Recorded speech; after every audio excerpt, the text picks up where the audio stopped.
Good morning. It's Scott Cullen, editor-in-chief of the Kanata Report. Friday morning here, and it's Fridays with Frank time. And here he is, Frank Kanata. How you been, Frank? I've been good, Scott. How about yourself? I am doing all right. So this morning, we're going to talk about a topic that we think dealers need to start paying attention to if they aren't already, and that is e-commerce. The world has changed, the world continues to change, and I think e-commerce is becoming a bigger factor in everything we do and how we conduct business. And I'm sure you've got a few words of wisdom or thoughts to relay on that topic. Thank you. I don't know about the wisdom part, but I certainly have some thoughts. It's so clear. As you know, we were given the benefit of seeing a demonstration on an e-commerce platform, which I thought was pretty significant. And I think dealers will be seeing it very, very soon. And some may have already, because they did indicate they had demonstrated it to some dealers. It just makes sense.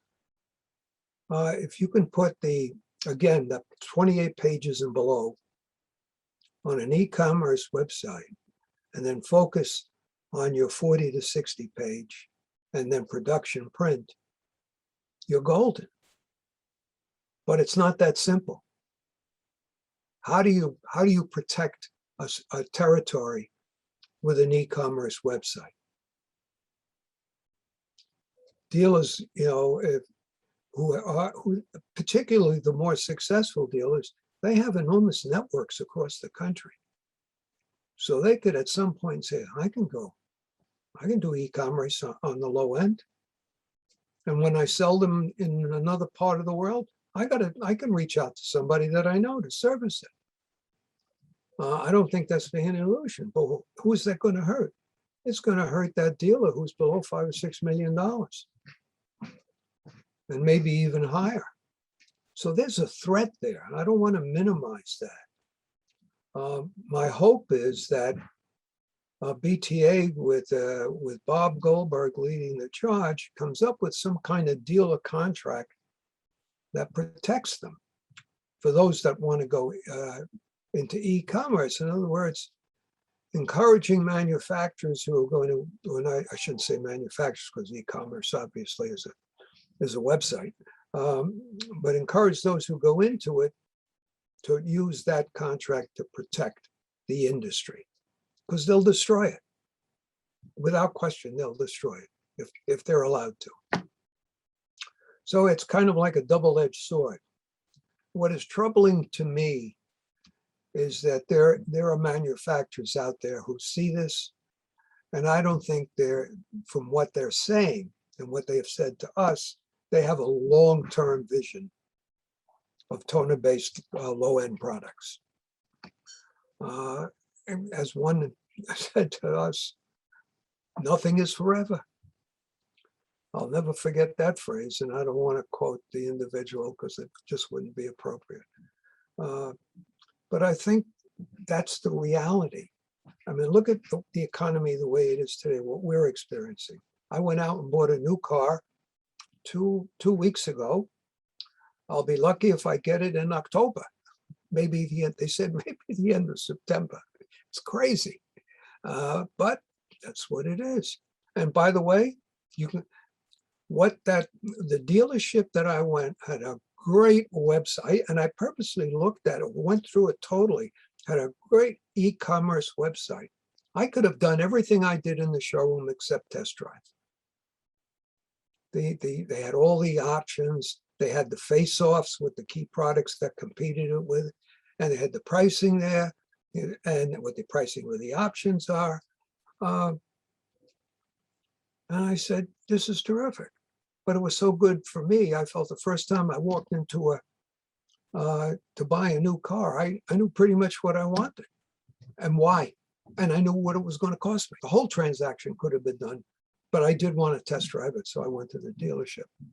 So there's going to be sites, there's going to be issues in the industry where you can't do things online.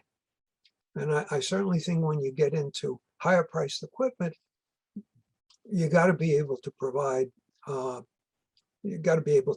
service, on-site service. And I think on-site sales is also critical.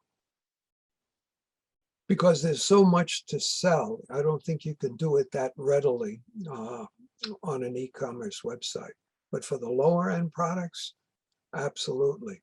Now, I know dealers are going to reject this because they're just going to say, no, yeah, we can hang in there and we can do it. We can do it. We can do it. We can do it. And I hope they're right. I certainly want to see these guys succeed. They're very important to us. But I have to advise them, now is the time to seek your options. You can certainly start looking at e-commerce websites. Interpret what it means.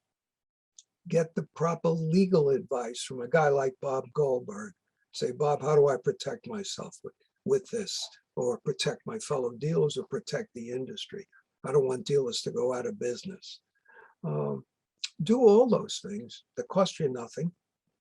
And just kind of put in your mind, how am I going to do this? And what is my dealership going to look like when I'm done? It's going to be different. It's going to be smaller in terms of personnel, because you certainly won't need as many salespeople. I think you may not even need as many service people.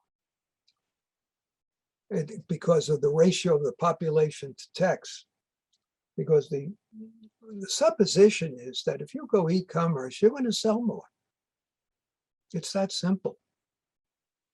And I believe that if dealers get involved, they'll start finding how to use that even better.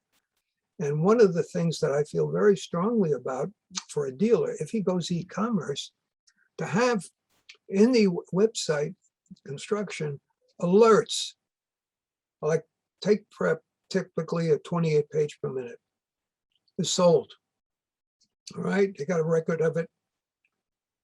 It's immediately sent to someone in the sales office who has that area of responsibility where it is.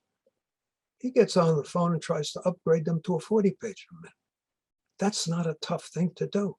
Say, I know what you're paying for it. I know what you're getting. And we're the same company. And thank you for your order.